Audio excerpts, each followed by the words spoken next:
Che, colegas, ¿cómo va? Bueno, hoy nos metemos de cabeza en un quilombo que todos conocemos muy bien en la terapia, la encefalopatía hepática. Pero a ver, que quede claro, esta no va a ser la típica clase de libro, para nada. Esto es una guía de trinchera, una guía de supervivencia para cuando tenés al paciente detonado ahí enfrente y tenés que actuar, pero para ayer.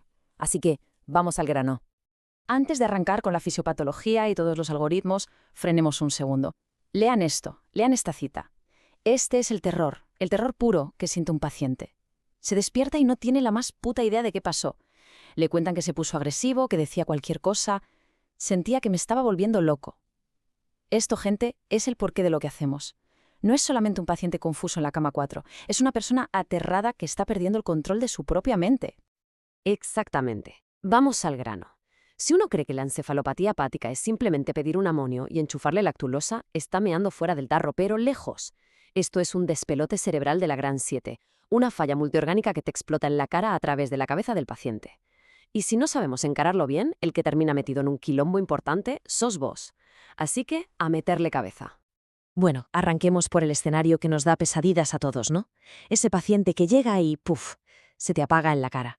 Esa presentación de altísimo riesgo que aterriza de emergencia en nuestra unidad. Y este es el clásico llamado de la guardia a las 3 de la mañana. Cirrótico conocido, descompensado. La familia te dice no está como siempre. Lo vas a ver y no responde. Con toda la furia localiza el dolor. Glasgow de 8. Y listo, se acabó la joda. Esto es una emergencia con todas las letras. Esto significa vía aérea, significa terapia intensiva. Punto. No hay nada que discutir. Bien, ahora, el verdadero desafío. Antes de casarnos con el diagnóstico de encefalopatía hepática, hay que ponerse el sombrero de detective. Porque hay un montón de otras cosas, un montón de tonterías que se le parecen.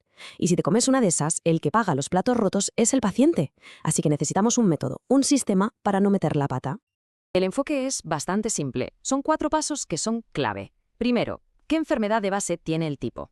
¿Es una falla aguda, o sea, un tipo A? ¿Un shunt sin cirrosis, tipo B? ¿O el clásico cirrótico de siempre, el tipo C? Segundo, hay que caracterizar la clínica, ponerle un grado, un número. Tercero, buscar qué carajo fue lo que lo desencadenó. Y cuarto, y esto quizás sea lo más importante, descartar todo lo demás. No hay que apurarse. Y para ponerle ese número, para caracterizar la clínica, tenemos esta herramienta. Es un clásico, pero es fundamental. Los criterios de Westhaven. Va del grado 0, que es el subclínico, hasta el grado 4, que es el coma profundo. Y esto no es para poner un numerito en la historia clínica y quedar bien, ¿eh? Esto te define un pronóstico. Te dice si el paciente tiene que ir a la UCI ya y nos permite ver si lo que estamos haciendo está sirviendo para algo. Hay que saberlo de memoria. La nomenclatura más moderna lo simplifica un poco en 2 grandes grupos, la encefalopatía encubierta o covert y la manifiesta u overt. La encubierta son los grados 0 y 1, esos cambios re sutiles que solo se da cuenta la familia o que saltan en tests muy específicos. La manifiesta, que es la que nos importa en la urgencia, son los grados 2 a 4. Y la pregunta del millón es, ¿cuál es la línea que las divide? La desorientación en el tiempo. Si el paciente no sabe en qué día vive, listo, ya cruzó esa línea. Ya estamos hablando de una encefalopatía manifiesta. Y acá está la famosa lista de las tonterías que hay que descartar sí o sí. Huérnica en un paciente alcoholista, una hemorragia subdural después de una caída boluda que nadie vio, una CB, una sepsis de mierda que se está manifestando así, un posictal que no termina de levantar, o que se metió una buena dosis de benzos. Antes de decir es el hígado, hay que haber pensado y descartado activamente todo esto. Hay que pedir la tomografía, sacar los cultivos, revisar bien la medicación. Bueno, muy bien. Descartamos las otras causas y confirmamos que es una encefalopatía hepática en un paciente cirrótico. ¿Y ahora qué?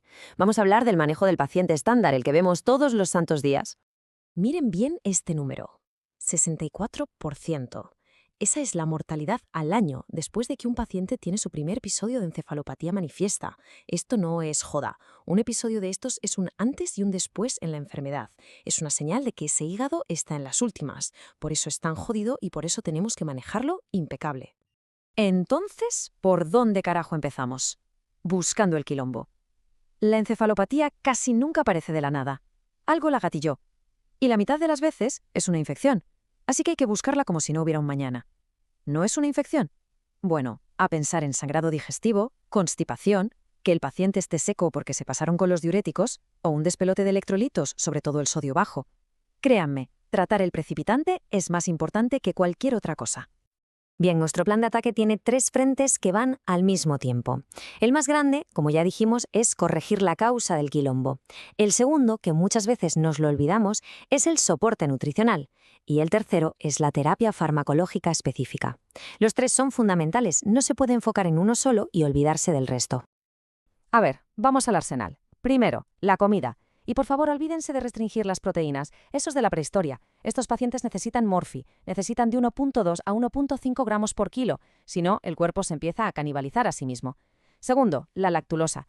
A ver, el objetivo no es provocar una cagadera sin fin, sino lograr 2 a 3 deposiciones blandas por día. Y la rifaximina. Ojo con esto, es clave para evitar que el paciente vuelva a caer, pero en la urgencia, en la UCI, no es la primera opción. Hay que guardar esa bala para después. Bien, respiren hondo porque ahora pasamos al siguiente nivel del infierno, el paciente con falla hepática aguda sobre crónica, o ACLF, por sus siglas en inglés, Acute on Chronic Liver Failure. Acá es cuando todo, pero absolutamente todo, se jode, y la encefalopatía es solo la punta de un iceberg de mierda. Para que hablemos todos el mismo idioma, ACLF es cuando un cirrótico que se descompensa empieza a sumar fallas de otros órganos. Falla el riñón, falla la coagulación, la circulación, la respiración y el cerebro. La mortalidad a corto plazo es altísima. Esto es una tormenta inflamatoria sistémica completamente encabronada. Y para que se entienda la gravedad, miren esta tabla. Se clasifica en grados, según cuántos órganos fallan. Grado 1, 22% de mortalidad a 28 días. Grado 2, 32%. Ahora, miren el grado 3, con 3 o más fallas de órgano. 77% de mortalidad al mes. 7 de cada 10 de estos pacientes se mueren. Es una cifra brutal, que nos obliga a ser extremadamente agresivos desde el minuto 1. Y el punto crucial acá es este.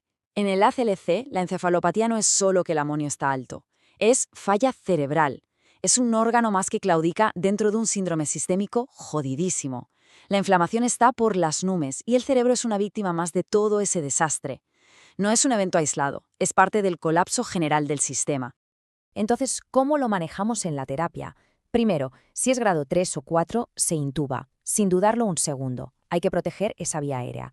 Segundo, si necesita sedación, que sea mínima y con drogas de vida media corta, como el propofol, para poder evaluarlo neurológicamente.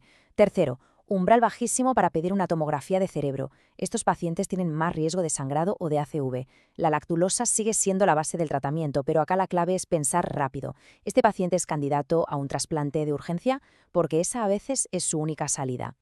Y justo cuando uno creía que ya lo había visto todo, aparece otro monstruo completamente distinto. La falla hepática aguda. El paciente que no tenía ninguna enfermedad previa y su hígado se destruye en cuestión de días. Acá, la encefalopatía es otra cosa, y el enemigo tiene un nombre claro y que da pánico: edema cerebral. Es fundamental entender la diferencia. En el cirrótico, la encefalopatía es un problema crónico de acumulación de toxinas. En la falla aguda, el hígado se apaga de golpe, el amonio se dispara a niveles astronómicos y eso causa directamente que el cerebro se hinche. El problema no es solo la neurotoxicidad, es la hipertensión endocraniana. El cerebro está a punto de herniarse. Es otra película. ¿Quieren un número para tener grabado a fuego? Acá está. Un amonio arterial por encima de 200 micromoles por litro en un paciente con falla aguda significa que tiene un 55% de chances de desarrollar hipertensión endocraniana. Si ven este número, tienen que sonar todas las alarmas en la cabeza. El tiempo corre en contra. ¿Y por qué se hincha el cerebro? Bueno, la teoría del caballo de Troya lo explica bastante bien. El amonio inunda el cerebro y se mete en unas células que se llaman astrocitos. Una vez adentro, se convierte en glutamina. Esta glutamina actúa como una esponja, es un osmolito, y empieza a chupar agua para dentro de la célula. El astrocito se hincha, y millones de astrocitos hinchados, bueno, eso es edema cerebral.